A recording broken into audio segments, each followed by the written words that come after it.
Selamat pagi semuanya, apa kabar? Mungkin kita sempat bertemu di ulang tahun yang kemarin, tapi kali ini kita berbeda tim ya. Jadi kita sungguh-sungguh bersyukur hari ini bisa melayani kembali di Avila. Terima kasih karena kita percaya kita semua dilingkupi dengan kasih Tuhan saat ini. Amin. Boleh mungkin lambaikan tangannya, mungkin tadi sudah menyapa temannya, ada yang sudah hadir atau belum. Sekali lagi lambaikan tangannya, berikan love kepada mereka semua. Di pagi hari ini kita akan merasakan kasih Tuhan yang begitu luar biasa, amin. Kita akan dipenuhi dengan sukacita yang luar biasa dari Tuhan. Apakah Anda semua siap untuk memuji Tuhan kita yang luar biasa? Boleh berikan sorak-sorai dan tepuk tangan untuk Tuhan kita yang sungguh luar biasa. Di tempat ini kita akan dipenuhi oleh sukacita Tuhan. Yang siap menerima sukacitanya boleh angkat tanganmu, buka tanganmu, arahkan kepada surga. Biarlah semua berkat turun atas kita semua. Amin. Bersama-sama kita tepuk tangan. Mari kita katakan, terima sukacita surga, itulah kekuatan bagi jiwa. Dapat rasakan kasih-Nya di tengah badai yang bergelora. Terima sukacita surga, itulah kekuatan bagi jiwa.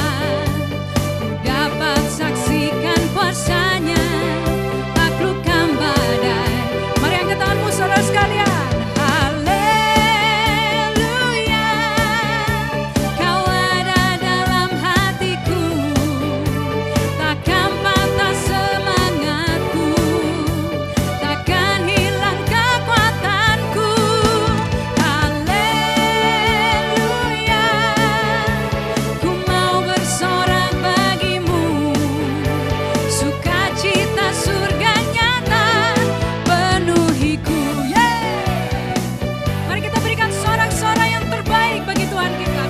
Terima sukacita surga, terima sukacita surga, itulah kekuatan bagi jiwaku. Dapat rasakan kasih-Nya di tengah badai yang bergelora.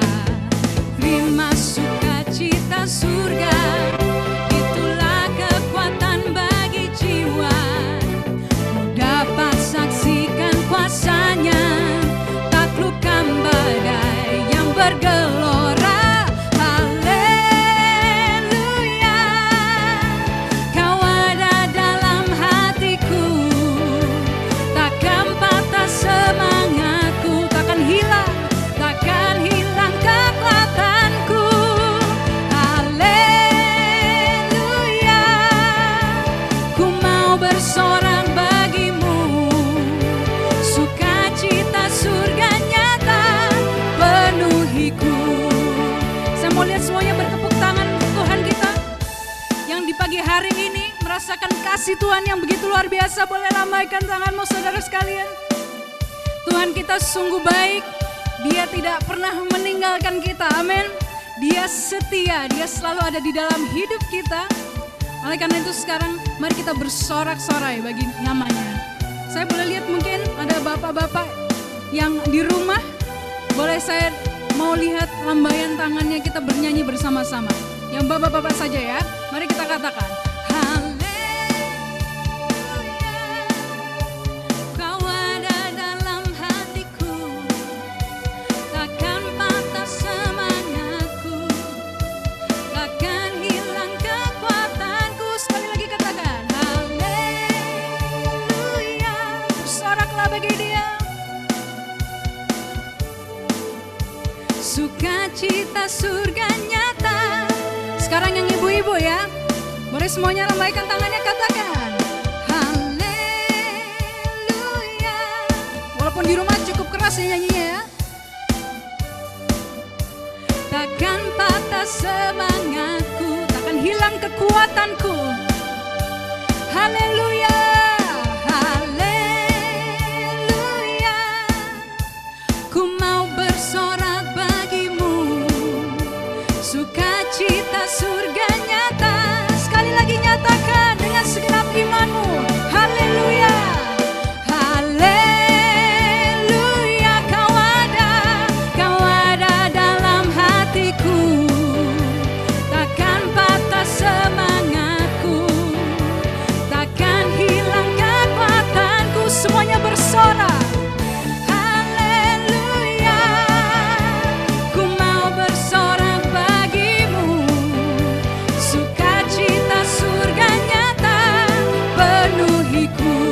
Sukacita surga nyata. Sukacita surga nyata. Come on. Sukacita surga nyata. Sekali lagi. Sukacita surga nyata penuhiku. Mari kita bersorak bagi Dia. Berikan kemuliaan yang sungguh dahsyat bagi Tuhan kita. Haleluya. Haleluya. Dia sungguh baik. Dia sungguh setia dan Dia sungguh mengasihi kita anak-anaknya.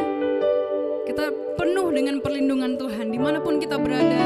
Walaupun saat ini mungkin kita pandemi mungkin semakin parah, tapi kita percaya bahwa kebaikan Tuhan akan selalu ada. Di dalam masa-masa sulit pun Tuhan tetap sungguh baik. Amin. Mari saudara, Bapak Ibu sekalian, kita tenangkan hati kita. Mari kita ingat segala kebaikan Tuhan di dalam kehidupan kita. Di dalam masa pandemi ataupun bukan, kita mau percaya dan kita mau terus berterima kasih atas kasih Tuhan yang mengalir di dalam kehidupan kita. Mari bersama-sama kita buka persekutuan kita doa pagi hari ini dengan tanda kemenangan Kristus. Di dalam nama Bapa dan Putra dan Roh Kudus. Amin. Bapa, kami sungguh bersyukur untuk pagi hari ini yang luar biasa. Engkau sudah memberikan kami rahmat yang baru setiap pagi Tuhan. Dan kami berkumpul bersama walaupun secara online, tetapi hati kami sama Tuhan. Hati kami mengarah kepadamu. Kami bersatu hati meninggikan Engkau, menyembah Engkau di tempat ini. Hadir Tuhan. Engkau hadir di setiap rumah kami, di dalam hati kami. Karena Engkau adalah Allah yang setia. Engkau Bapa yang sungguh mulia. Kami sungguh berterima kasih untuk kasih setiamu ya Bapa. Terima kasih Tuhan. Mari saat ini angkat kedua tangan. Kebaikan Tuhan. Dia Allah yang tidak pernah meninggalkan kita sedetik pun. Terima kasih Tuhan. Kau Allah yang setia, Bapa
yang sudah Engkau berkati selama ini.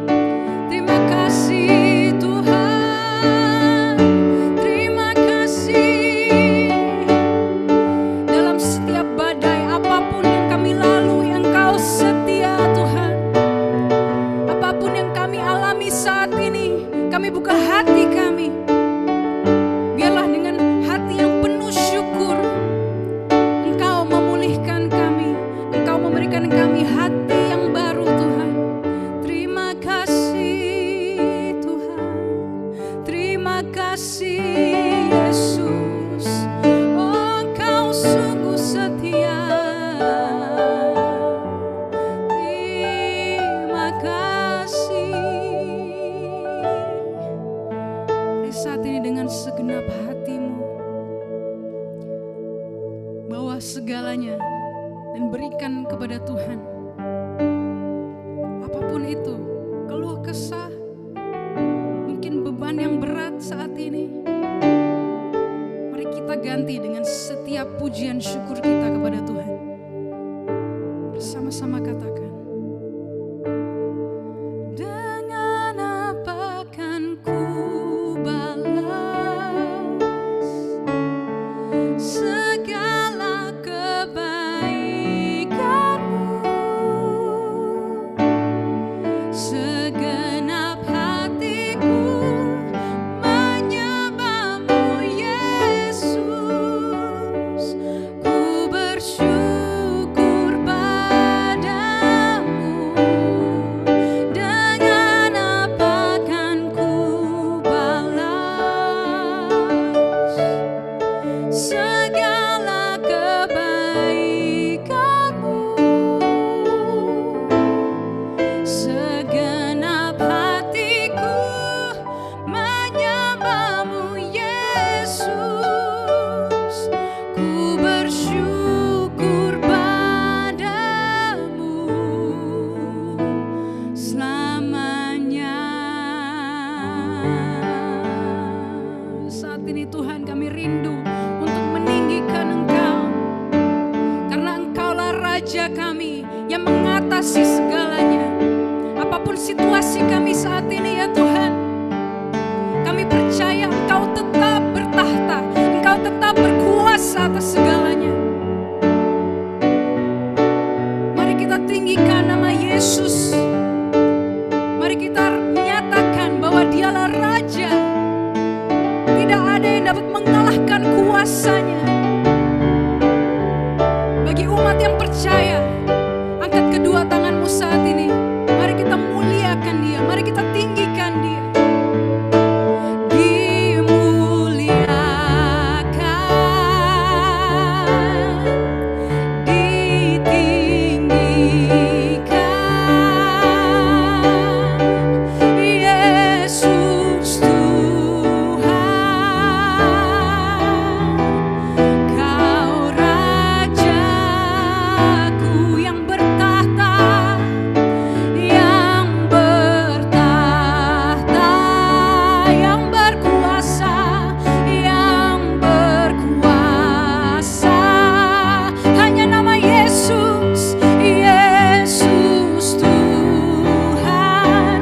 Kau Rajaku. Mari sembah Dia. Dimuliakan, ditinggikan, oh Yesus, Yesus, Yesus Tuhan. Kau Rajaku yang bertahta, yang bertahta, yang berkuasa. Yesus, Yesus Tuhan. Kau Rajaku. Dengan segenap imanmu katakan bahwa Dialah Yesus Raja. Yesus Tuhan. Kau Rajaku. Hanya Yesus, Kau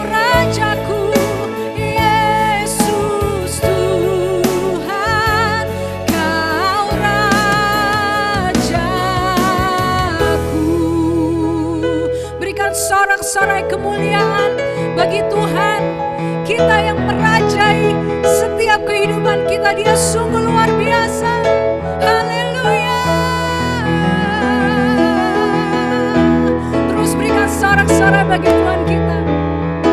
Haleluya, haleluya. Ya sungguh baik. Terima kasih ya Tuhan. Terima kasih. Bapak Ibu Saudara sekalian, apapun keadaan kita saat ini, kita mau percaya bahwa kita hidup di dunia ini bukan karena suatu hal yang kebetulan, tetapi kita percaya bahwa Tuhan kita sudah merencanakan keadaan kita saat ini. Setiap badai kehidupan Dia sudah izinkan itu untuk memulihkan kita, untuk membangun kita. Dari dulu, sekarang hingga selamanya Dialah tetap Tuhan yang baik. Dan hidup kita sungguh dipenuhi oleh hadirat Tuhan. Bahkan sampai hari ini.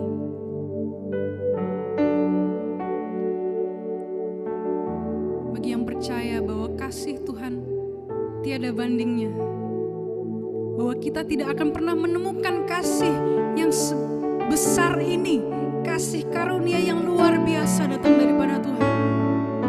Arahkan hatimu kepada Dia. Dia adalah Allah yang setia dan mengasihi kita. Mari saat ini kita katakan melalui doa lagu ini adalah doa kita. Bersama-sama katakan. Takkan pernah ada kasih di dunia seperti kasih-Mu Tuhan. Kau telah buktikan cinta-Mu padaku dengan penebusan-Mu. Sekali lagi kita katakan, takkan pernah ada kasih di dunia seperti kasih-Mu Tuhan. Kau telah buktikan, Kau telah buktikan cinta-Mu padaku dengan penebusan-Mu. Jauh di lubuk hatiku ingin ku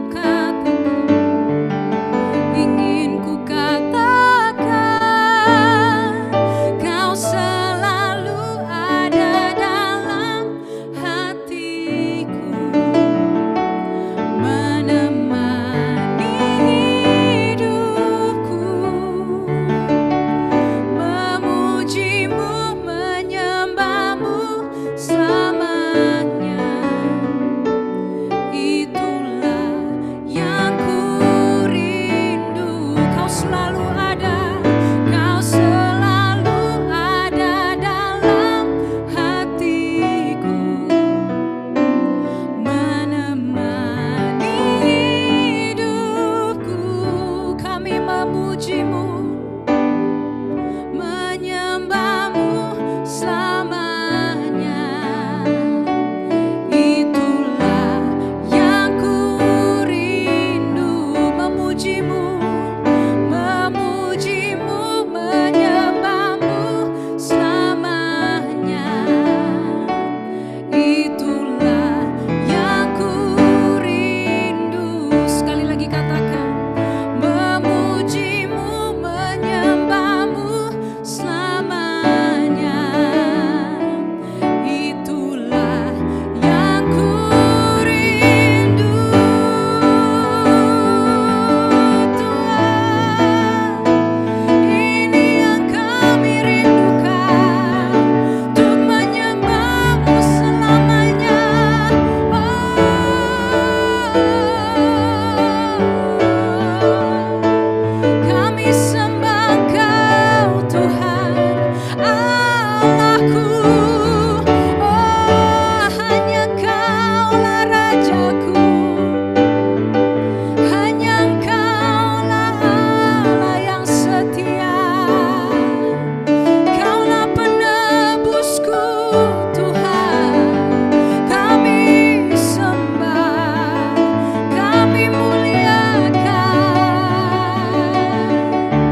hatimu, katakan. Kau selalu ada dalam hatiku, menemani hidupku. Puji Dia, memujimu, menyembahmu selamanya. Itulah yang ku rindu.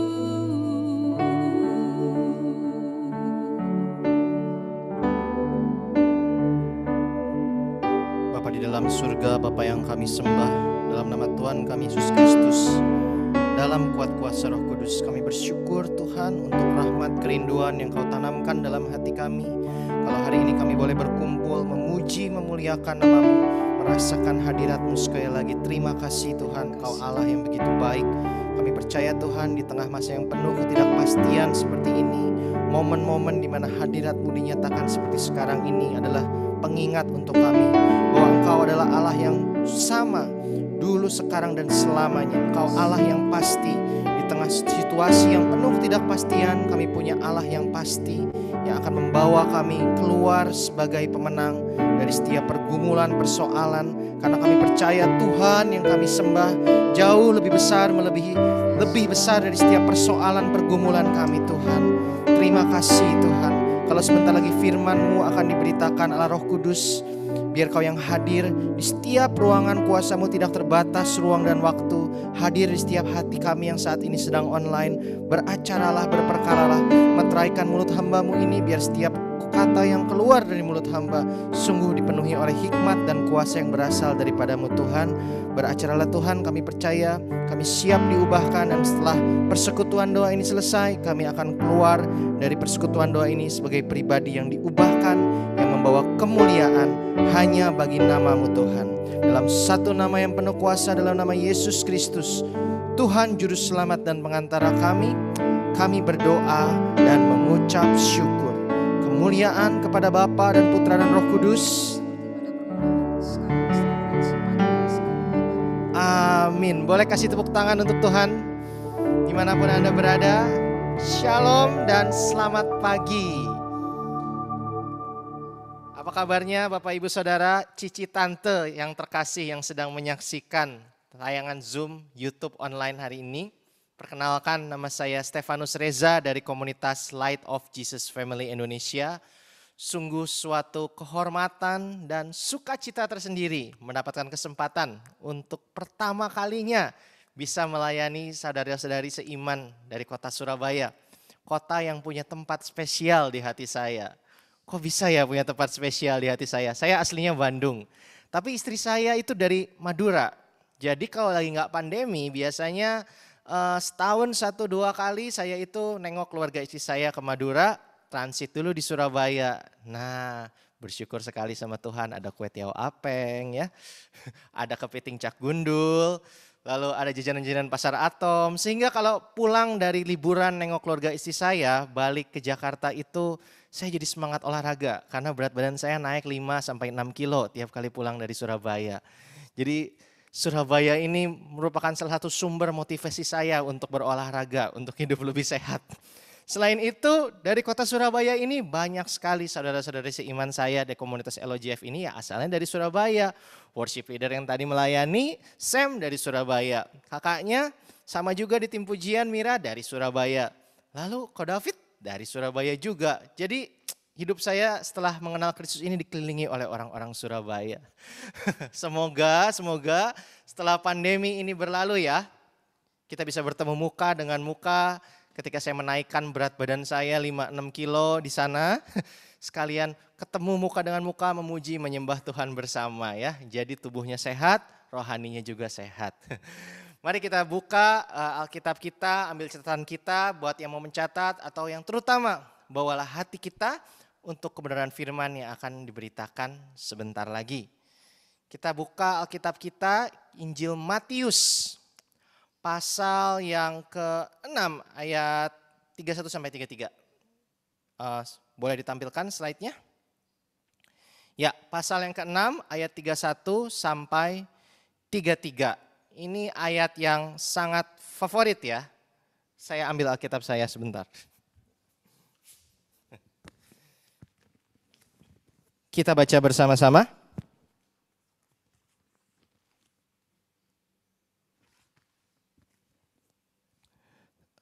Dimanapun Anda berada, dengan iman mari kita baca ayat ini. 1, 2, 3. Sebab itu janganlah kamu khawatir dan berkata, apakah yang akan kami makan? Apakah yang akan kami minum? Apakah yang akan kami pakai? Semua itu dicari bangsa-bangsa yang tidak mengenal Allah. Akan tetapi Bapamu yang di sorga tahu bahwa kamu memerlukan semuanya itu. Tapi carilah dahulu kerajaan Allah dan kebenarannya, maka semuanya itu akan ditambahkan kepadamu. Bapak, Ibu, Saudara, cici tante, sobat-sobat Avila yang terkasih. Saat ini kita ada di masa di mana mungkin dalam beberapa dekade terakhir jumlah orang yang khawatir akan perkara makan dan minum itu mungkin sekarang paling banyak jumlahnya di dunia. Karena pandemi COVID-19 ini. Nah, kalau dalam situasi normal biasa kalau kita baca ayat ini, isinya tuh kira-kira tentang prioritas. Ada sebagian orang menafsirkan kalau kita mau prioritasin hal-hal yang sifatnya rohani, doa, misa, persekutuan doa, pelayanan. Yang duniawi-duniawi itu ya kita seadanya aja lah anak-anak Tuhan. Nanti Tuhan yang urus, asal di yang rohani kita sungguh-sungguh. Karena yang duniawi ini kan sifatnya sementara katanya. Kalau yang rohani ini kan nanti buahnya kekal. Tapi di masa pandemi seperti ini, kita nggak bisa menutup mata ada begitu banyak orang yang sudah pelayanan, sudah berdoa, rajin persekutuan doa, bahkan ada yang misa tiap hari, tetap kena COVID, tetap kena PHK, bisnisnya tetap tutup. Nah loh, apakah berarti ayat tadi itu nggak benar ya bagian semuanya ditambahkan? Atau mungkin, atau kayaknya pasti deh karena firman Tuhan kita orang Katolik percaya ini nggak mungkin salah kan? Jadi mungkin penafsiran yang seperti tadi itu mungkin kita perlu koreksi, kita perlu perbaiki, kita perlu lihat dengan kerendahan hati. Apa sebenarnya yang Tuhan Yesus mau sampaikan melalui ayat tadi? Karena kalau ada orang bilang yang sifatnya duniawi, uang, materi, segala macam itu sih nggak penting. Seadanya aja, yang penting yang rohani kita serius. Ada yang bilang kayak gitu, kalau segitu nggak pentingnya ayat itu, kenapa ada, kalau segitu nggak pentingnya hal-hal itu, kenapa ada ayat 32 yang bilang, Bapamu di surga tahu kamu perlu semua itu. Berarti kita anak-anak Tuhan pun di dunia ini butuh uang, butuh relasi, butuh pengakuan. Itu adalah suatu kebutuhan manusia yang Bapa di surga pun mengakui kita butuh semua itu. Tapi yang Tuhan Yesus maksud melalui ayat ini adalah walaupun kita butuh semua itu, jangan sampai hal-hal itu tuh jadi fokus tujuan hidup kita. Bapa di surga tahu kita butuh semua itu. Tapi itu bukan tujuan utama Dia menciptakan kita. Dia akan bantu pelihara kita. Tapi jangan sampai tujuan hidup kita tuh ya arahnya cuman jadi tambah kaya, jadi tambah sukses, jadi tambah terkenal. Ada tujuan yang sudah Tuhan tetapkan ketika menciptakan sobat-sobat Avila dan saya. Nah, hari ini seperti teaser yang udah disebar melalui broadcast message, kita akan cari tahu gimana mencapai dan menjalani tujuan itu. Ya judulnya kan udah ada ya, kuncinya mung siji katanya. Kuncinya cuma satu, ya, ayat 33 itulah kuncinya. Carilah dulu kerajaan Allah, maka semuanya akan ditambahkan. Tapi kalau kita udah punya kuncinya, tapi nggak tahu pintunya di mana ya gimana bisa dipakai kuncinya. Sebelum kita bahas kuncinya, kita bahas dulu yuk. Tujuan Tuhan menciptakan kita tuh apa sih? Supaya kita tahu pintunya di mana. Jadi kuncinya si ayat 33 nanti itu bisa kita pakai. Nah, tujuan Tuhan menciptakan manusia, Bapak, Ibu, Saudara dan saya, kita semua dilahirkan di keluarga yang berbeda. Tumbuh di lingkungan yang berbeda, nonton film dan mendengarkan musik yang berbeda sesuai zaman kita ada di masa pertumbuhan masing-masing. Karena itulah masa yang paling krusial. Hal-hal yang kita alami di masa pertumbuhan, kalau para ahli itu bilang golden age, itulah yang akan mempengaruhi karakter kita, pola pikir kita dan tujuan hidup kita. Sayangnya di dunia yang udah jatuh dalam dosa ini nggak selalu loh pengalaman dan pengetahuan yang kita dapatkan di masa lalu itu tuh memberikan kita tujuan yang sejalan dengan firman Tuhan. Saya kasih contoh saya pribadi. Waktu kecil sebelum keluarga saya dipulihkan, sekarang keluarga saya sudah mengenal Tuhan semua.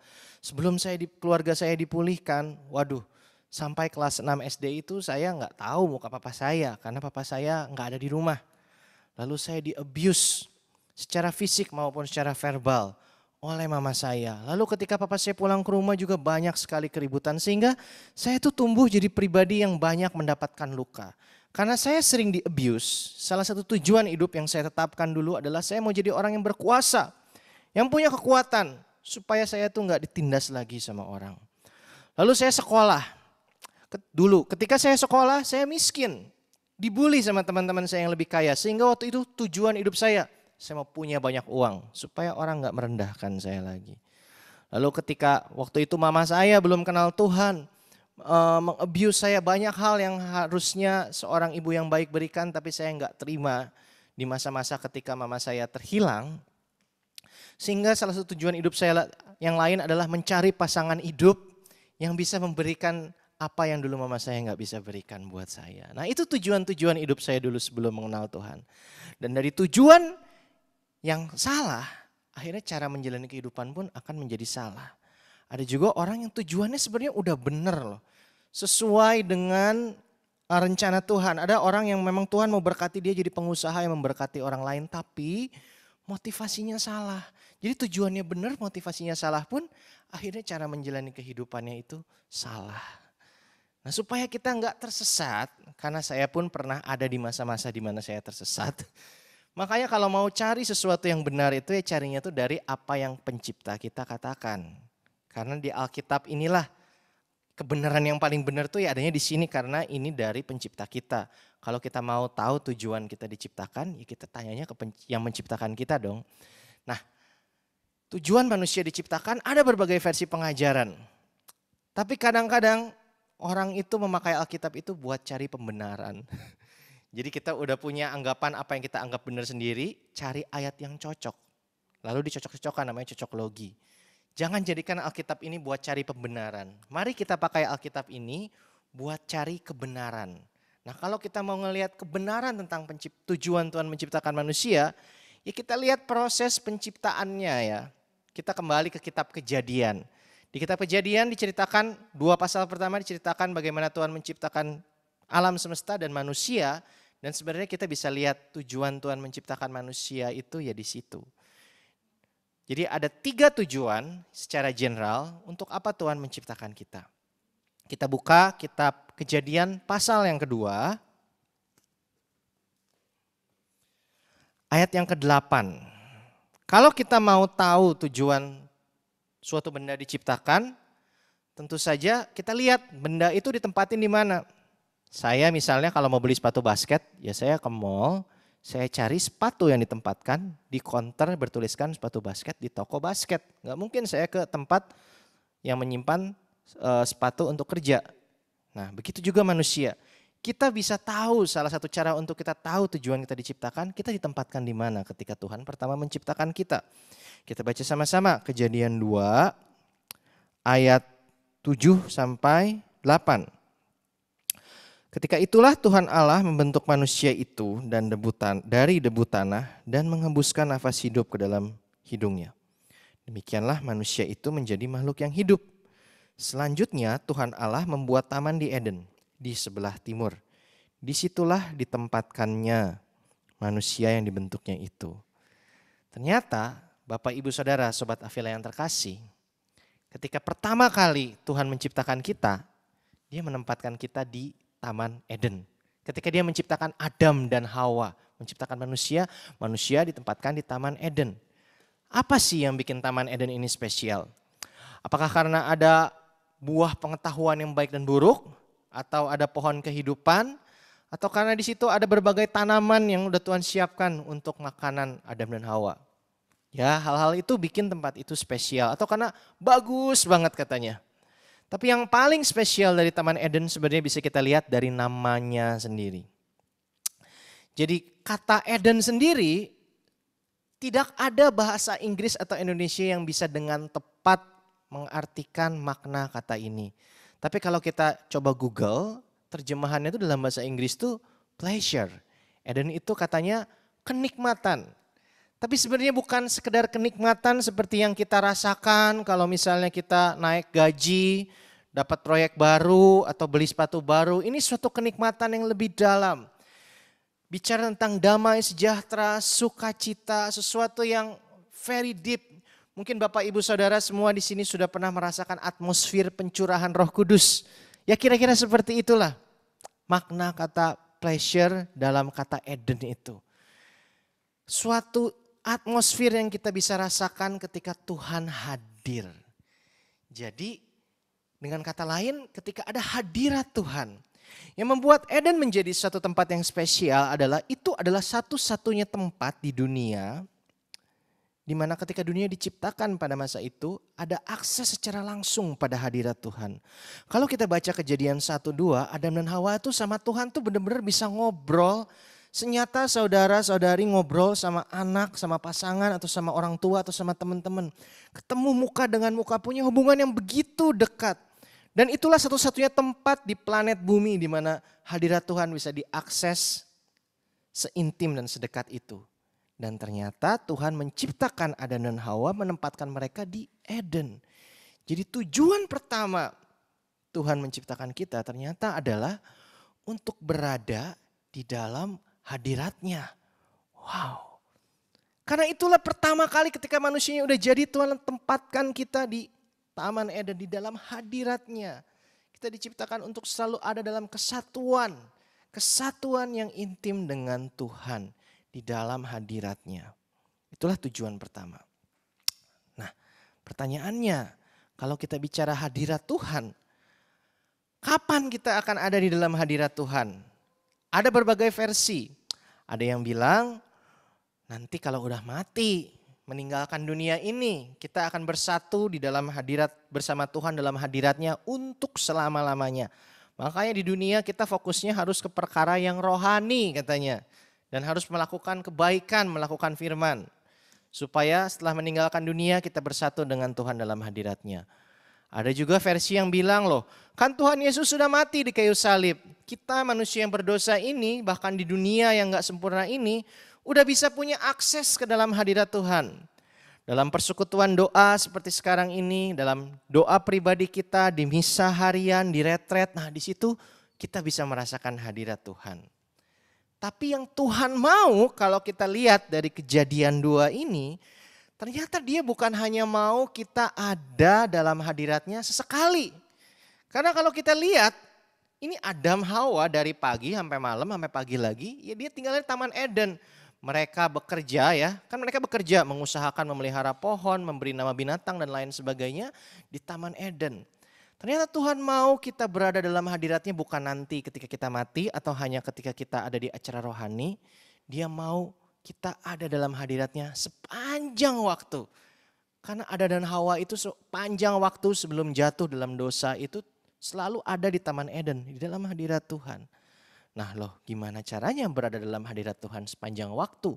Kan kita juga harus kerja katanya. Kita harus ngurusin anak, ngurusin suami, ngurusin istri dan lain sebagainya.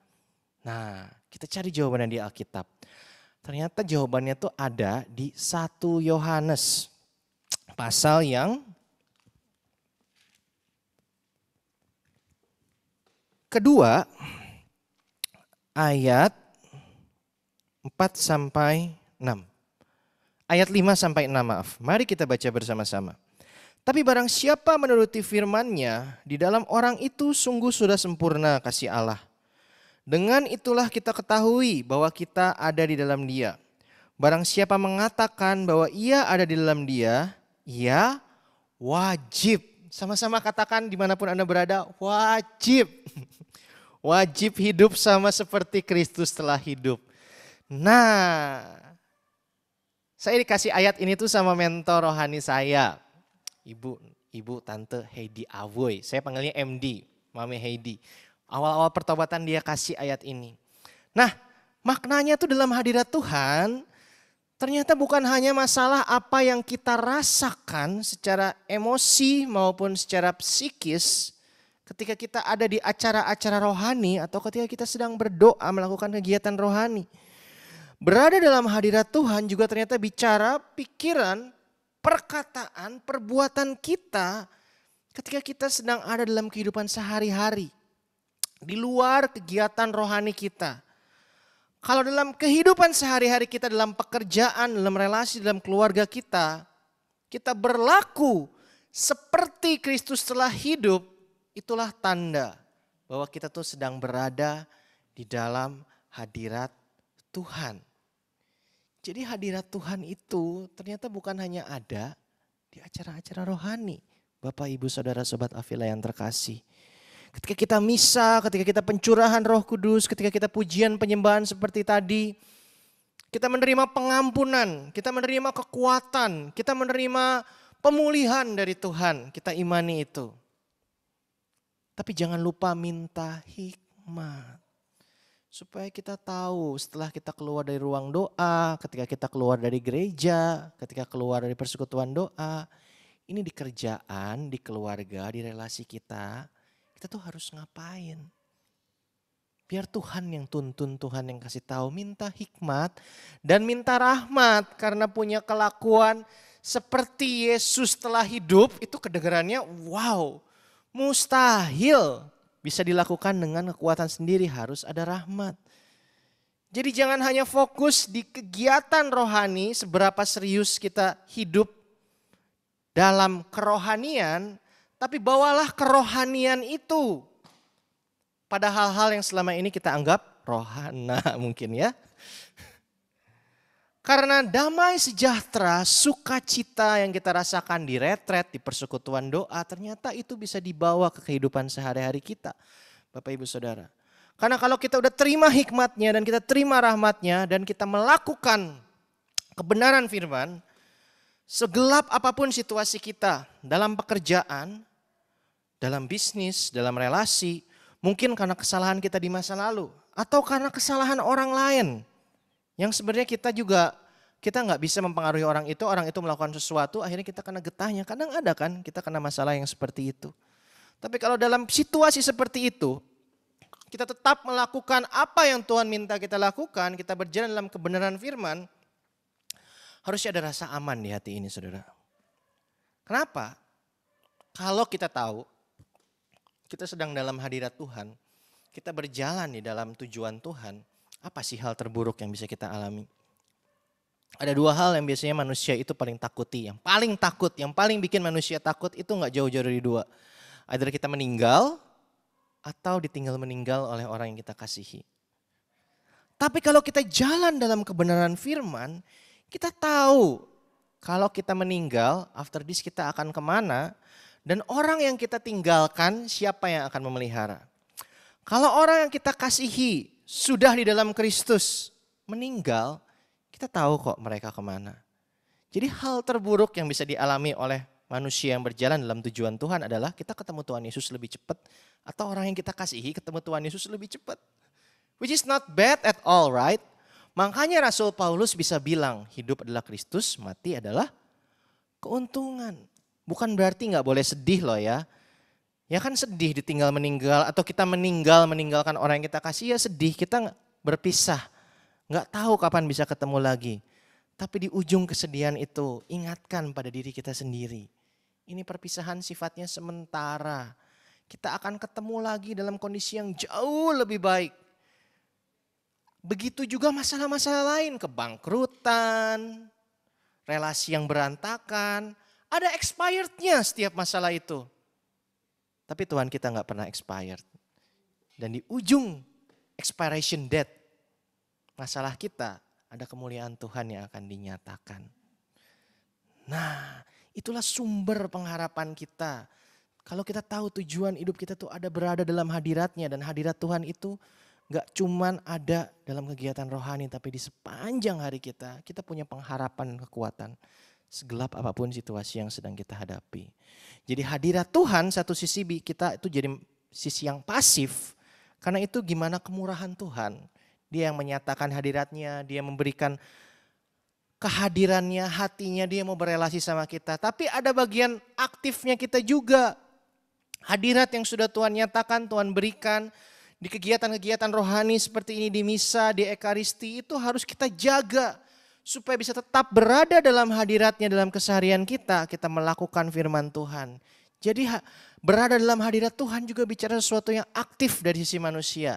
Nyambung ke tujuan kedua Tuhan menciptakan kita. Nah, tujuan kedua Tuhan menciptakan kita ada lagi di kitab Kejadian. Mari kita buka bersama. Tolong ditampilkan ayatnya. Kejadian 2 ayat 15. Tuhan Allah mengambil manusia itu dan menempatkannya dalam Taman Eden untuk mengusahakan dan memelihara taman itu. Tujuan kedua Tuhan menciptakan kita adalah untuk rule, memerintah bumi ini untuk mengusahakan dan memelihara apa yang sudah Dia ciptakan dan percayakan kepada kita. Jadi Tuhan menciptakan Adam dan Hawa bukan untuk duduk, berdiri atau berlutut nyanyi depan Dia 7 hari seminggu. Tuhan aja dalam 7 hari, 6 hari kerja, 1 hari istirahat. Tapi banyak anak Tuhan, termasuk saya dulu di awal pertobatan, ketika udah kenal Tuhan ekspektasinya saya cukup 1 hari kerja, 6 harinya istirahat. Tinggal rohani-rohani aja, yang penting doa tiap hari. Nanti malaikat anterin makanan sendiri. Nanti Tuhan yang rubah hati orang-orang yang bermasalah dengan saya. Ternyata enggak loh. Ternyata Tuhan menciptakan Adam dan Hawa itu untuk mengusahakan dan memelihara taman yang sudah Dia ciptakan. Tuhan menciptakan manusia untuk memerintah bumi ini. Kalau kita lihat ayat pasal yang pertama, tapi memerintah ini diperjelas caranya gimana adalah dengan diusahakan dan dipelihara dan nyambung ke tujuan yang pertama. Dilakukan dalam hadirat Tuhan, sesuai dengan kehendak Tuhan. Kenapa dunia ini banyak masalah? Manusia lupa yang pertama langsung pengen yang kedua dan bukan mengusahakan dan memelihara. Fokusnya hanya memerintah, berkuasa, memperlakukan hidup yang sudah Tuhan percayakan pada kita semau kita menurut apa yang kita anggap benar. Refleksi untuk pagi ini, sudahkah kita mengusahakan dan memelihara hubungan kita dengan keluarga yang Tuhan percayakan? Pekerjaan kita, bisnis kita, pelayanan kita, apapun dalam kehidupan kita yang Tuhan percayakan pada kita, Dia ingin kita usahakan dan pelihara. Ada bagian Tuhan, ada bagian kita. Awalnya Tuhan menciptakan pohon untuk dimakan sama Adam dan Hawa buahnya. Tapi kalau pohonnya buahnya udah habis, Tuhan gak ciptain pohon baru tuh. Tanggung jawab Adam dan Hawa memelihara pohon itu supaya menghasilkan buah lagi. Kalau Adam dan Hawa anaknya udah banyak, pohonnya udah gak cukup buat makan mereka dan anak-anaknya, tanggung jawab mereka untuk nanam pohon baru. Tuhan menciptakan binatang, tapi Adam dan Hawa yang Tuhan minta kasih mereka nama. Untuk binatang-binatang itu. Ada bagian Tuhan, ada bagian kita. Kadang karena ayat carilah dahulu kerajaan Allah ini kita interpretasikan secara salah, kita ekspektasinya tuh semuanya jadi bagian Tuhan aja. Bagian kita tinggal mencari kerajaan Allah, yaitu melakukan kegiatan-kegiatan rohani. Taunya hidup kita jadi rohana. Akhirnya kita menyalahkan Tuhan. Seperti yang saya alami di awal pertobatan saya dulu. Saya bersyukur banyak dididik Tuhan. Dengan berbagai cara di awal pertobatan. Ada perkara-perkara dalam hidup saya, karena tadi tujuan hidup yang salah, background yang salah. Di awal pertobatan saya kecanduan narkoba, kecanduan seks, dan terbiasa menyelesaikan apa-apa dengan kekerasan. Nah, kecanduan saya sama alkohol juga. Kecanduan alkohol dan narkoba saya, itu Tuhan sembuhkan secara instan. Itulah kuasa Tuhan. Saya didoakan oleh seorang suster pendoa di Lembah Karmel, Romo Yohanes, waktu itu suster pendoa dari Cina. Saya didoakan waktu itu pertama kali altar call setelah misa, bahkan bukan retret, tapi saya maju ke depan, saya mau memberikan hidup saya sama Tuhan. Saya juga terlibat dengan kuasa gelap loh dulu. Jadi 3 hal itu, kuasa gelap, kecanduan alkohol, kecanduan narkoba, hari itu didoakan, hari itu pulih. Besoknya saya bangun, badan saya ini udah gak nagih lagi sama obat-obatan yang biasa saya konsumsi.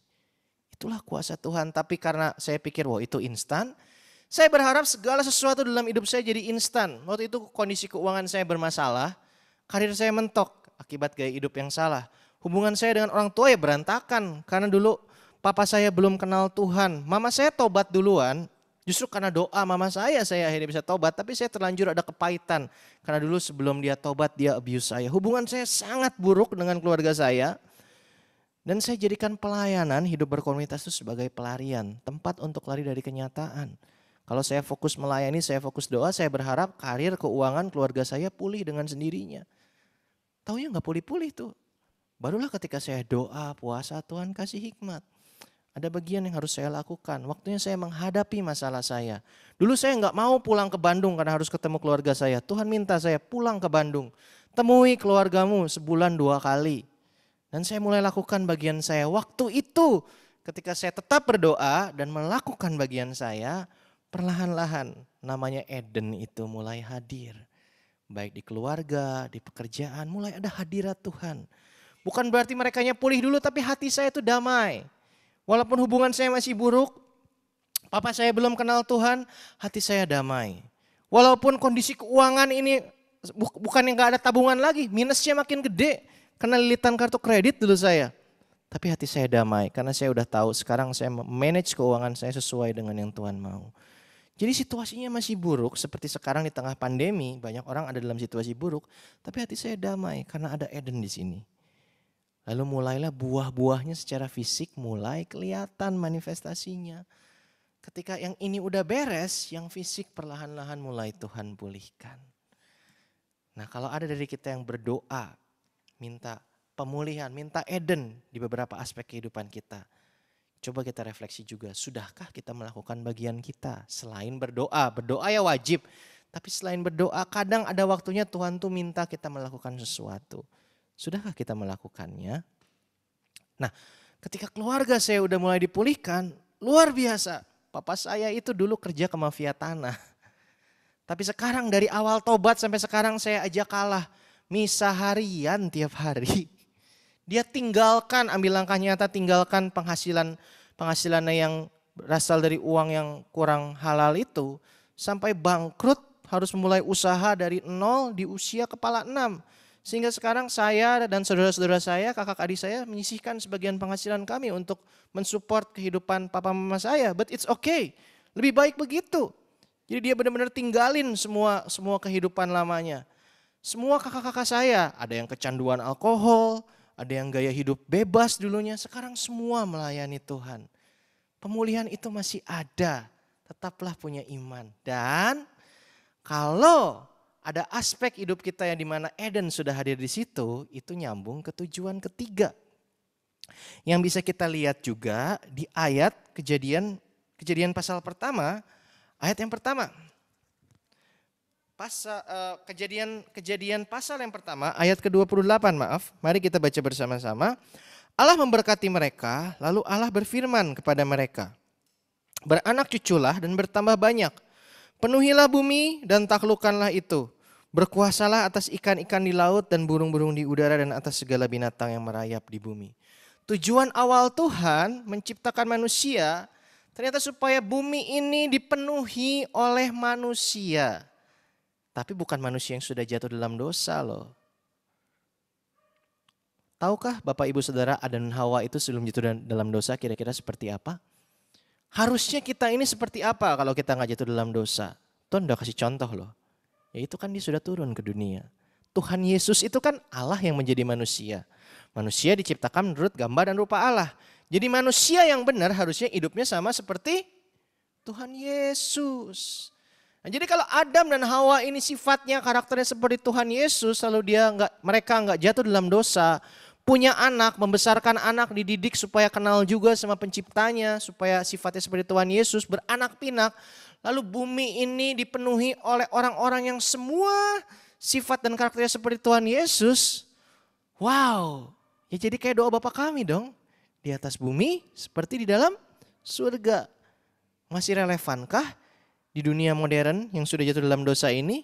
Gak usah muluk-muluk deh, kita bayangin. Di dunia ini sekarang ada sekitar 2,5 sampai 3 miliar kalau gak salah penduduk bumi yang percaya bahwa Yesus Kristus itu adalah Tuhan dari berbagai denominasi. Bayangkan kalau 3 miliar semua orang yang menyebut Yesus ini Tuhan tuh kelakuannya sama persis seperti Tuhan Yesus. Wah, dunia ini saya percaya deh akan jadi tempat yang jauh lebih baik. Dan itulah tujuan Tuhan. Dia bukan hanya ingin Eden itu ada di satu titik. Nanti kalau anak-anaknya Adam dan Hawa udah banyak, mereka kan harus memperluas itu taman kan. Tapi semua kelakuannya kayak Yesus. Jadi tujuan yang ketiga adalah untuk expand. Untuk memperluas hadiratnya.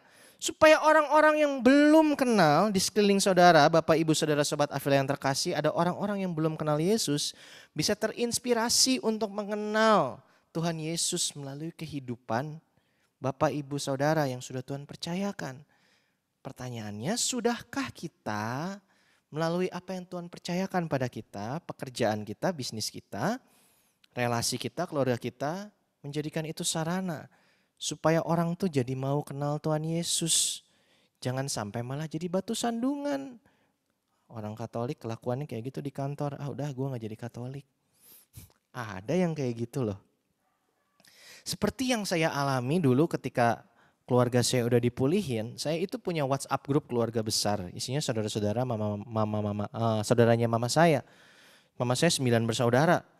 Bersama anak-anaknya. Itu grup 3 tahun yang lalu isinya kalau gak berita hoax, cerita porno. Seriusan, ini om-om, tante-tante, sepupu-sepupu semuanya tuh seneng cerita bercanda-bercanda porno. Begitu saya ketika awal tobat tuh sampai mau left group, tapi Tuhan bilang stay, doakan. Lalu mama saya mulai ambil langkah aktif.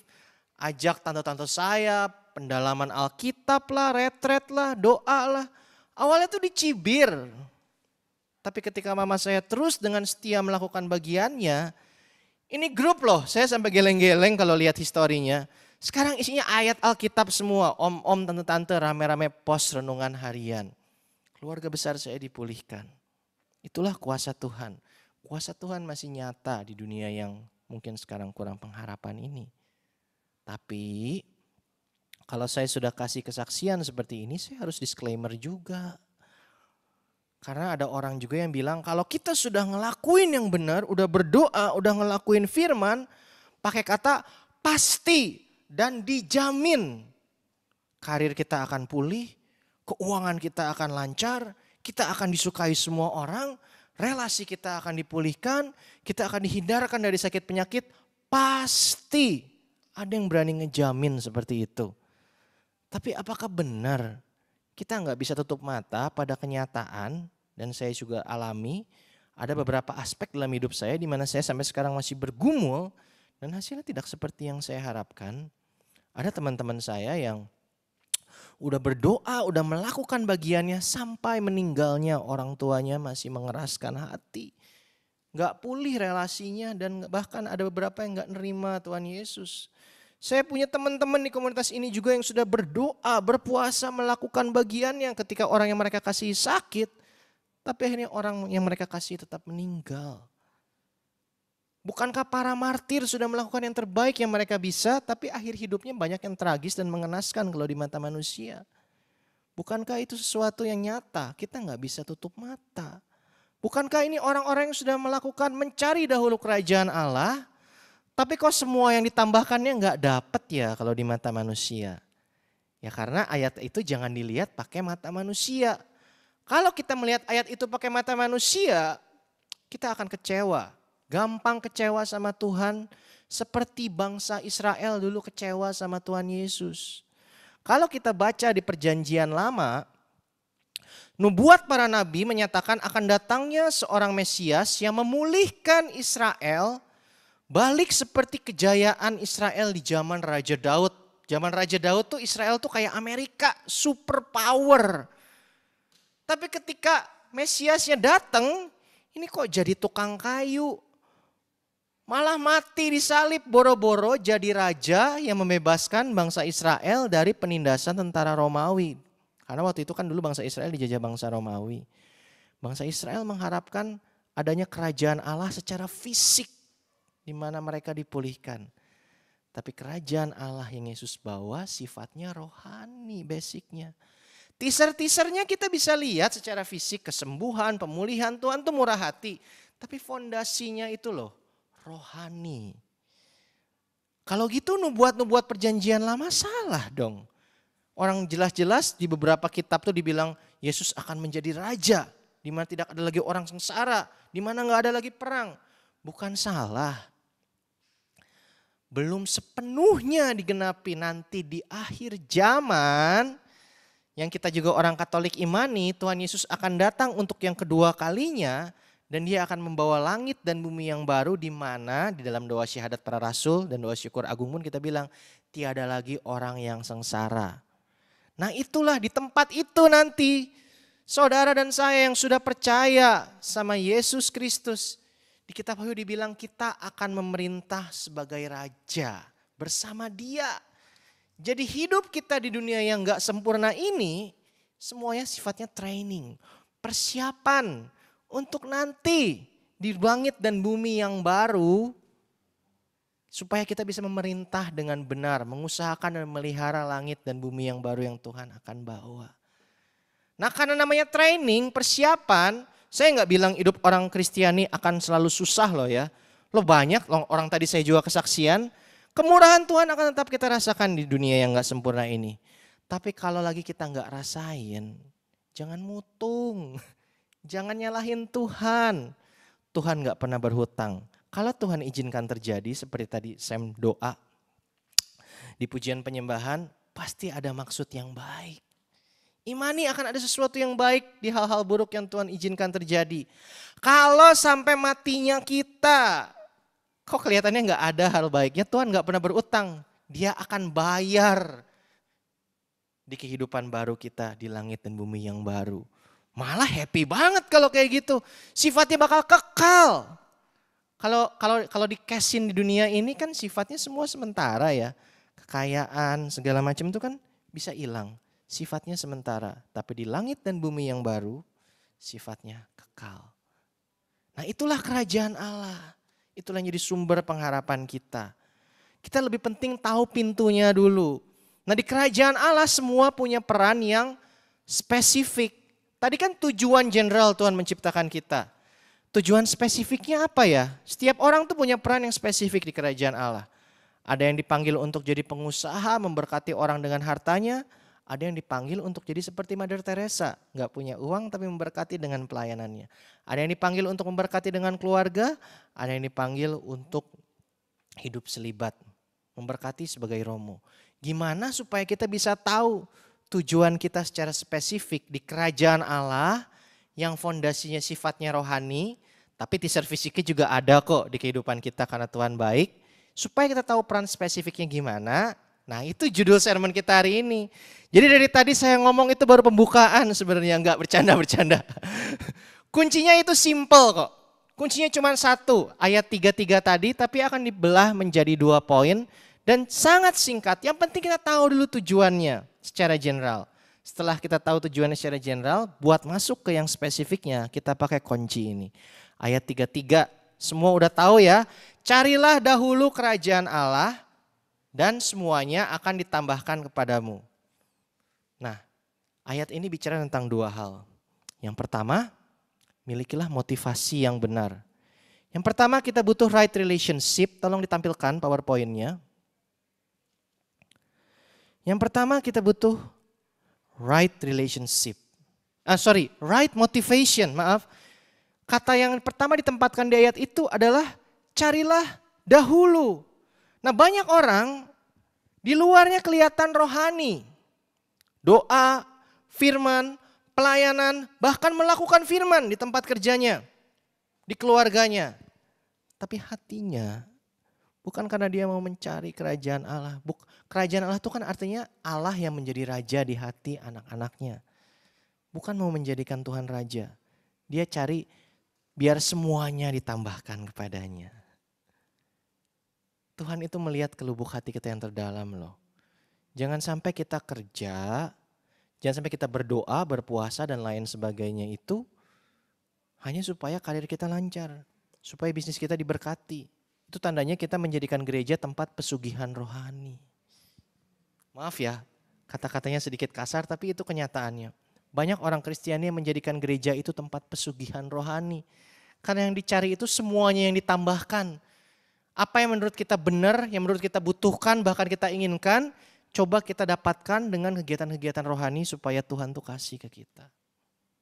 Nah di masa pandemi ini kelihatan motivasi orang-orang. Ada orang yang udah gak mau lagi ke persekutuan doa. Karena katanya gak kerasa. Lah kalau gitu selama ini kita misa, kita ke persekutuan doa, apa yang kita cari? Apakah kita mencari Tuhan dan kehendaknya? Atau kita hanya sekedar mencari sensasi yang memang bisa kita rasakan secara fisik dan secara psikis. Terkadang ketika Tuhan menyatakan kehadirannya ada rasa hangat. Apakah kita hanya sekedar mencari itu selama ini? Sehingga kalau ini dilakukan secara online, kita gak bisa rasain itu lagi. Kita gak kerasa apa-apa kalau. Lah kuasa Tuhan itu tak terbatas ruang dan waktu. Begitu juga dengan pelayanan. Banyak orang yang off pelayanan. Karena motivasinya selama ini ternyata mencari pengakuan dan mencari penerimaan orang. Di masa-masa pandemi seperti ini, melekatlah sama Tuhan. Tetaplah melayani Bapak Ibu Saudara yang terkasih. Kalau punya talenta, manfaatkan. Di persekutuan doa pasti dalam kondisi online seperti ini pelayanan itu tetap ada. Daftar yang bisa nyanyi ke tim pujian, yang ngerti IT mungkin bantuin. Gak punya ini, gak punya itu, gak ngerti ini, gak ngerti itu. Masih bisa doa kan? Backup secara doa, persekutuan doa ini. Tetaplah melayani, tetaplah melekat. Milikilah motivasi yang murni ketika mendekat sama Tuhan. Nah yang terakhir, yang kedua dan yang penutup adalah milikilah relasi yang benar dengan Tuhan. The right relationship. Saya panggil tim pujian. Tuhan itu loh, pengen kita itu ada dalam hadiratnya, berelasi sama dia, bukan hanya dalam kegiatan rohani, dan bukan hanya seperti raja dengan bawahan, tuan dengan budak.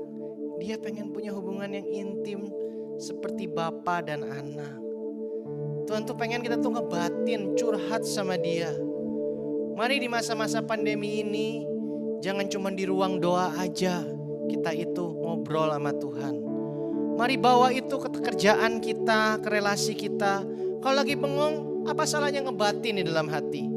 Konsep manusia ngobrol sama Tuhan itu kadang dibilangnya karunia. Manusia dengar suara Tuhan itu gak semua bisa katanya. Kata siapa? Di Alkitab ini orang-orang ada Abraham, Paulus pertama kali Tuhan ngomong sama dia tuh lagi penuh dosa. Abraham ketika Tuhan ngobrol sama dia, Abraham juga bukan manusia yang sempurna. Kalaupun misalnya kita anggap ini zaman Alkitab kejauhan, Santo Santa loh, salah satu Santo Ignatius dari Loyola. Spiritualitas Ignatian mengajarkan orang Katolik itu untuk mencari Tuhan dalam setiap hal dalam kehidupan kita. Spiritualitas Ignatian mengajarkan orang Katolik untuk belajar curhat sama Tuhan dalam doa. Kita ngomong sama Tuhan dan kita kasih waktu kesempatan Tuhan ngomong melalui firman-Nya, melalui suaranya di dalam hati kita. Kita indip dalam firman Tuhan, bukan cuma sekedar kita jadi expert Alkitab, Bible study ya penting. Tapi mari kita masuk lebih dalam lagi supaya Alkitab itu jadi surat cinta Tuhan. Supaya ada pewahyuan pribadi. Dan kalau kita udah indip sama firman, ketika kita berdoa hati kita akan peka. Sama seperti istri saya. Dia itu bahkan ketika lagi buang air besar aja bisa ngobrol sama Tuhan. Sama seperti Santa pelindung persekutuan doa Bapak Ibu Saudara, Santa Teresa Avila, ada ceritanya. Dia lagi buang air besar, dia memuji menyembah Tuhan, tiba-tiba iblis muncul mengkondem dia. Lalu Santa Teresa Avila bilang, bukannya menghina Tuhan, kan ini pujian buat Tuhan. Yang keluar dari bawah sini kejaman itu untuk kamu iblis. Jadi Santo-Santa aja melakukan itu. Bahkan sebelum ada persekutuan doa karismatik Katolik, sebelum ada kegiatan gereja Kristen Pentekostal, kita anak-anak Tuhan dipanggil untuk berelasi sama dia. Sepanjang hari kita, dia selalu ada dalam hati kita. Karena kerajaan Allah bukan hanya sekedar urusan makan dan minum, tapi kasih, sukacita, damai sejahtera oleh Roh Kudus. Tolong tampilkan ayatnya. Roh Kudus yang selalu ada di dalam hati kita. Kemanapun kita ada, Dia ada. Kerajaan Allah bicara tentang Tuhan yang menjadi Raja sepanjang kehidupan kita. Kalau kita mau setia berelasi sama Tuhan, punya motivasi yang benar, dan melakukan 3 yang tadi, selalu berada dalam hadirat-Nya, mengusahakan memelihara kehidupan kita. Apapun kondisi yang sedang kita alami, apapun kondisi yang sedang kita hadapi saat ini, seenggak jelas apapun tujuan Tuhan buat hidup kita, kalau kita tetap setia ada dalam hadirat-Nya, saya percaya tujuan Tuhan perlahan tapi pasti akan ditunjukkan, dibukakan sesuai dengan yang Tuhan tahu, saudara perlu tahu saat ini. Dan Dia akan berikan kita rahmat. Dan disinilah sekarang saya berada, seorang pecandu narkoba di awal pertobatan saya, terlilit utang, karir berantakan, keluarga berantakan. Tapi saya bisa ada di sini bilang Tuhan baik, memberitakan kebenaran firman, punya keluarga yang semua melayani Tuhan. Karena saya mau belajar setia, ada di dalam hadirat-Nya. Karena Dia juga setia, Dialah yang terlebih dahulu menyatakan dirinya bahwa Dialah Tuhan yang selalu ada di dalam hati kita. Mari kita tundukkan kepala kita. Sebentar lagi kita akan naikkan satu pujian, lagu yang begitu indah, punya makna yang begitu mendalam. Tuhan Yesus, kami bersyukur atas firman-Mu hari ini. Kalau sekali lagi kami diingatkan, Kau Tuhan yang rindu untuk selalu ada dalam kehidupan kami, yang gak hanya ada di kegiatan rohani, tapi sepanjang hari kami, dalam hal-hal apapun, pekerjaan, bisnis, relasi kami, Kau mau ada mendampingi kami. Ampuni kami walaupun mungkin Kau selalu ada dalam hati kami, tapi kami kadang lupa. Kami selalu berusaha melakukan segala sesuatu dengan apa yang kami anggap benar. Biar hari ini rahmat-Mu boleh menjamah hati kami, dan melalui lagu ini sekali lagi kami mau nyatakan ungkapan syukur kami kepada Engkau, Tuhan yang selalu ada di dalam hati kami. Mari dimanapun Anda berada, nyanyikan lagu ini dengan penuh iman. Kau selalu ada dalam hatiku, menemani hidupku, memuji-Mu, menyembah-Mu selamanya. Itulah yang ku rindu. Kau selalu ada dalam hatiku, menemani hidupku, memuji-Mu, menyembah-Mu selamanya. Itulah yang ku rindu. Kau selalu ada dalam hatiku, menemani hidupku, memuji-Mu, menyembah-Mu selamanya. Itulah yang ku rindu. Mari kita ambil waktu sejenak. Bukalah hatimu saat ini. Dimanapun engkau berada, kuasa Tuhan tidak terbatas ruang dan waktu. Izinkan Roh Kudus menjamah setiap hati kita. Izinkan Tuhan menyapa kita, mengingatkan kita, Dia selalu ada bersama kita. Mari kita refleksikan setiap firman-Nya. Kalau ada dari setiap saudara yang tahu saat ini, Tuhan sudah memanggil Anda untuk melayani, untuk melakukan sesuatu, untuk mengampuni, untuk mengambil langkah nyata untuk kembali dalam hadirat-Nya. Tapi Anda tahu Anda gak bisa lakukan itu dengan kekuatan sendiri. Angkatlah tanganmu, let me pray for you. Setiap dari Anda yang butuh kehadiran Tuhan secara nyata lebih lagi dalam hidup Anda, angkatlah tanganmu. Bapa di dalam surga, Kau pandang setiap tangan yang terangkat, hati yang begitu rindu untuk selalu ada dalam hadirat-Mu. Di tengah situasi yang penuh ketidakpastian saat ini Tuhan, ada begitu banyak hati yang lelah, mungkin yang khawatir, yang terluka. Curahkan kuasa-Mu saat ini di dalam nama Yesus, dimanapun mereka berada. Roh Kudus, Roh Kudus, kami tahu kami gak boleh hanya bergantung pada sensasi fisik dan emosi semata. Tapi saat ini biar Kau nyatakan kehadiran-Mu secara nyata dimanapun anak-anak Tuhan saat ini berada. PD Teresa Avila, mereka yang mengangkat tangannya, membuka hatinya, secara nyata. Jamah dan pulihkan. Pulihkan setiap luka, setiap sakit penyakit. Mereka yang kesulitan mengampuni saat ini juga Tuhan mencurahkan rahmat. Lepaskan pengampunan saat ini. Buat yang anggota keluarga yang sedang sakit, yang sedang khawatir, saat ini juga kuasa Tuhan mengalir, menyembuhkan, memulihkan. Buat mereka yang khawatir dengan finansialnya, dengan relasinya, Tuhan Engkau tabib segala tabib, Engkau bisa pulihkan. Engkau pulihkan finansial setiap anak-anakmu yang saat ini sedang bergumul. Mereka anak-anakmu yang tahu berkat itu titipan, mereka akan pergunakan dengan baik untuk membawa kemuliaan nama-Mu. Berikan terobosan bisnis, terobosan karir, apapun yang mereka perlukan. Biar setiap apapun yang mereka perlukan untuk mencapai tujuan yang telah Kau tetapkan, seperti firman-Mu Tuhan, akan ditambah-tambahkan. Berikan rahmat pada setiap dari kami untuk mencari dahulu kerajaan-Mu, menemukan kehendak-Mu, dan kami terima dengan iman.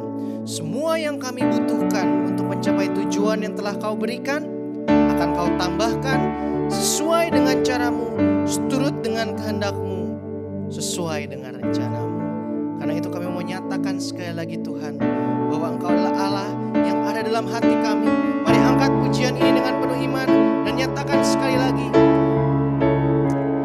Kau selalu ada dalam hatiku, menemani hidupku. Puji Dia, memujimu, menyembahmu selamanya. Itulah yang ku rindu. Kau selalu ada dalam hatiku. Kau yang menemani kami, menemani hidupku. Memujimu, menyembahmu selamanya. Itulah yang ku rindu. Kami memuji dan menyembahmu, memujimu, menyembahmu selamanya. Itulah yang ku rindu. Berikan kemuliaan bagi nama Tuhan kita. Kemuliaan kepada Bapa dan Putra dan Roh Kudus, seperti pada permulaan, sekarang, selalu, dan sepanjang segala abad. Amin. Nama Bapa dan Putra dan Roh Kudus. Amin. Makasih Bro Stefanus Reza, sungguh-sungguh sangat memberkati ya.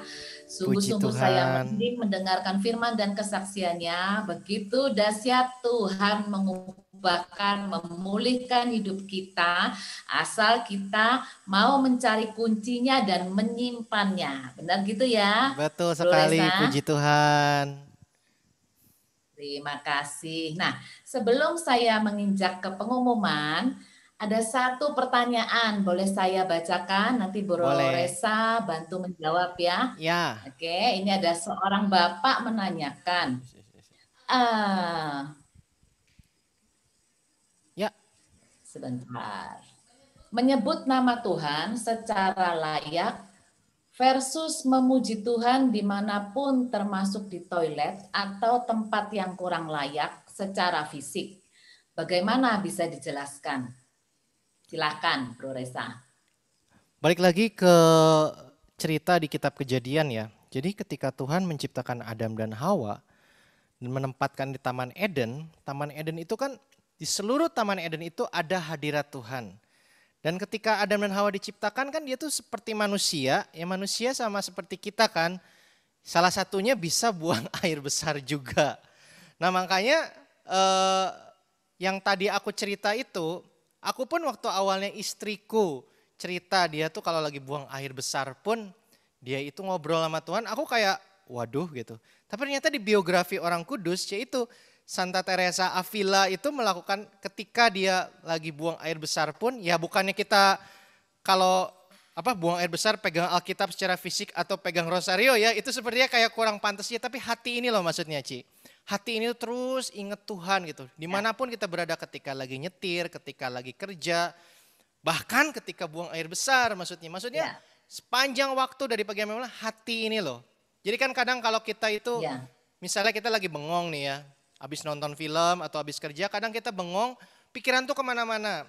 Atau ngebatin sendiri tuh ngebatin kayak, aduh hari ini anak-anak nakal nih gitu kan, capek banget hari ini. Atau aduh kerjaan kok hari ini susah banget. Nah ini Santo yang lain, jadi ajaran gereja Katolik juga, Santo Ignatius dari Loyola, ini kan pendiri Serikat Jesuit, mengajarkan kita tuh untuk kalau ngebatin atau punya pikiran itu di keluar kegiatan rohani pun fokusnya selalu mencari Tuhan. Jadi bukan berarti nggak boleh marah, nggak boleh sedih. Misalnya kerjaan kita susah, ya kita ngebatin, aduh Tuhan hari ini anak-anak kok nakal banget ya. Tapi karena kita nyebut nama Tuhan, kita tuh ingat kita tuh Tuhan tuh lagi ada sama kita. Respon kita pun jadinya bisa lebih tepat gitu. Tapi ya nggak sampai yang tanda kutip ya, saya sendiri sih kayak rada gimana gitu ya, masa kita pegang rosario atau pegang Alkitab gitu lagi di kamar di toilet gitu. Tapi hati ini gitu loh. Kadang-kadang kan orang apalagi ya kayak maaf nih, zaman aku sebelum tobat gitu. Kalau lagi di toilet gitu kan, biasa sambil ngerokok atau misalnya buka HP pun malah ngelihat berita-berita nggak jelas atau apa gitu. Jadi maksud dari Santo Ignatius dari Loyola tuh sepanjang hari kita 24 jam tuh pikiran sama hati kita itu jangan pernah kosong. Jangan pernah diisi dengan yang duniawi, tapi selalu ingat sama Tuhan. Jadi kita ngebatin sama Tuhan, kita merenungkan firman-Nya gitu. Nggak harus selalu sambil pegang Alkitab, pegang rosario, pegang salib kan. Lagi nyetir di hati. Nggak harus sambil dengar musik rohani loh. Kadang kayak misalnya aku nih, pengalaman pribadi, aku sama istri, nemenin istriku. Kita berdua nonton film sekuler. Tapi ada adegannya itu yang sebenarnya misalnya 17 tahun ke atas gitu loh, Ci. Sebenarnya nggak sesuai firman gitu. Kita berdua tuh bisa tiba-tiba langsung sama-sama buang muka loh, supaya nggak ngelihat adegan itu gitu. Bukan karena kayak kita keras sendiri, tapi hati kita nggak nyaman aja. Karena even sambil nonton pun kita ingat kita tuh anak Tuhan lagi nonton film. Kalau adegan yang nggak sesuai dengan nggak menyenangkan hati Tuhan, ya buat apa kita lihat, ngeracunin pikiran sendiri, kita buang muka. Kira-kira gitu loh aplikasinya gitu. Atau kalau lagi nyetir pun gak usah sambil dengar musik rohani, misalnya emang lagi gak ada musik rohani, radionya lagi rusak, tapi hati kita ingat Tuhan. Jadi mobil tiba-tiba ada yang motong dari depan itu, kalau di Surabaya kan sering keluar tuh kata yang depannya J itu kan. Kita bisa bilang God bless gitu, ganti gitu. Karena kita ingat kita anak Tuhan lagi nyetir. Kira-kira gitu, Ci. Oke, baik. Jadi memuji dan menyembah Tuhan tidak terbatas ruang dan waktu, bisa kita lakukan dimanapun kita berada. Karena kita adalah anak-anak Tuhan. Itu ya, Bro Reza. Ya. Baik, terima kasih. Itu satu saja tadi pertanyaannya yang sudah masuk. Terima kasih. Tuhan Yesus memberkati Bro Reza sekeluarga, pekerjaan, pelayanannya, semuanya. Dan jadi berkat dimanapun berada. Ya. Amin. Saya lanjutkan ke pengumuman untuk PD pagi hari ini. Silakan teman-teman multimedia untuk menayangkan pengumumannya. Nanti Bro David minta tolong doa untuk teman-teman kita yang berulang tahun ya. Setelah pengumuman ini. Baik. Ya, silakan ditayangkan pengumumannya, teman-teman Murmed. PD kita hari ini adalah PD terakhir di bulan Februari ya, Bapak Ibu. PD berikutnya tanggal 5 Desember 2020. Wah, kita sudah masuk di bulan Desember ini ya. Dengan tema Maune ya percaya. Nah, bacanya kayak gitu. Maune ya percaya, tapi titik. Nah, bagi Bapak Ibu yang penasaran titik-titiknya itu apa, yuk kita hadir 5 Desember pukul 10 tepat. Ya, akan dibawakan oleh Bapak Timotius Tanto. Beliau adalah koordinator BPPG Pontianak. Selanjutnya, bulan November ini masih dalam rangka ulang tahun ke-12 tahun PDPKK Santa Teresa Avila yang temanya indahnya berbagi. Maka kita masih membuka donasi untuk Bapak Ibu yang terketuk dan tergerak hatinya untuk menyumbang kepada Yayasan Lembaga Karya Dharma Keuskupan Surabaya. Silakan dicatat nomor rekening yang tertera di sini Bapak Ibu. Kami tetap menerima untuk Yayasan Lembaga Karya Dharma Keuskupan Surabaya. Nah, bagi Bapak Ibu umat Afila yang terkasih, yang juga mungkin tergerak hatinya untuk mendonasikan atau untuk berbagi berkat kepada PD kami, PD PKK Santa Teresa Avila, silakan next pengumumannya. Dapat Bapak Ibu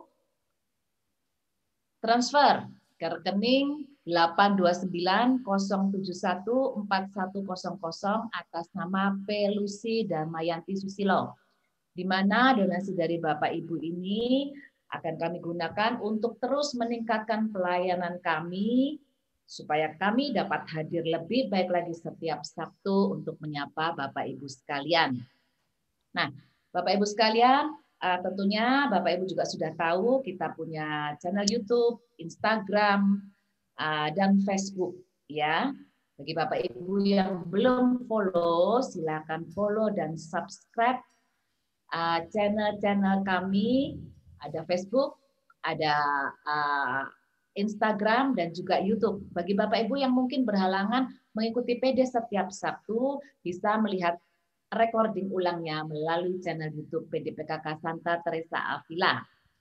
Nah, selanjutnya saya mengundang Bapak Ibu yang berulang tahun mulai dari periode tanggal 22 November sampai dengan hari ini. Silakan Bapak Ibu yang berulang tahun boleh mengangkat tangannya atau menempelkan tangannya di layar handphone atau laptop Anda.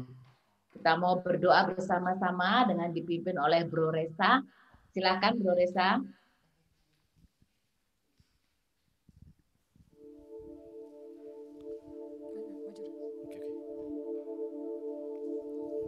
Ya, mari kita satukan hati dalam doa.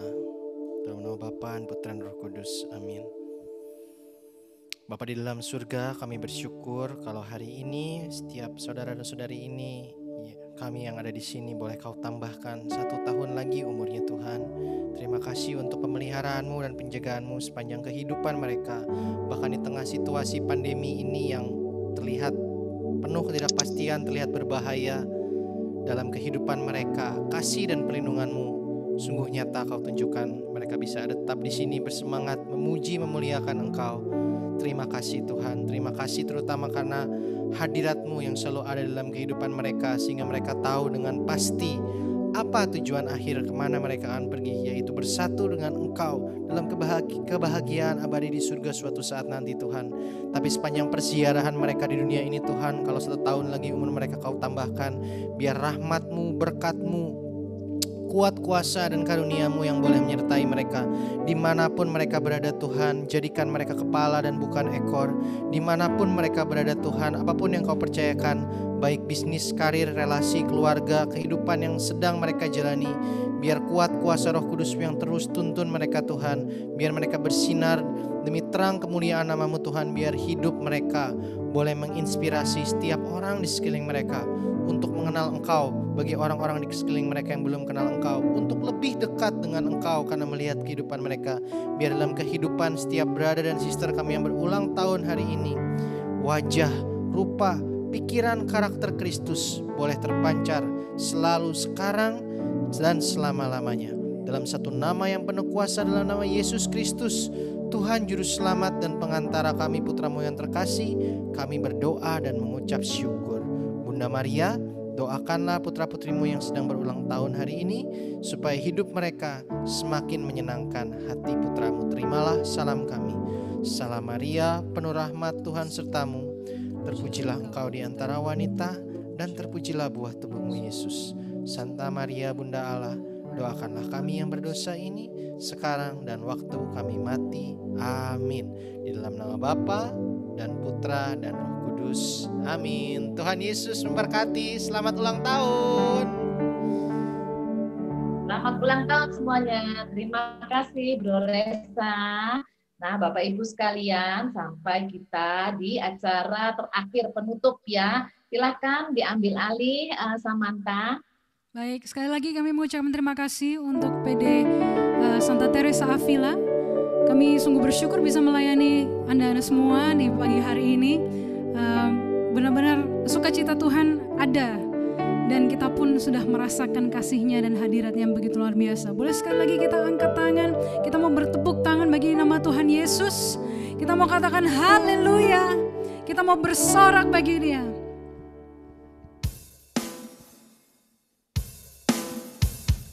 Sekali lagi katakan haleluya.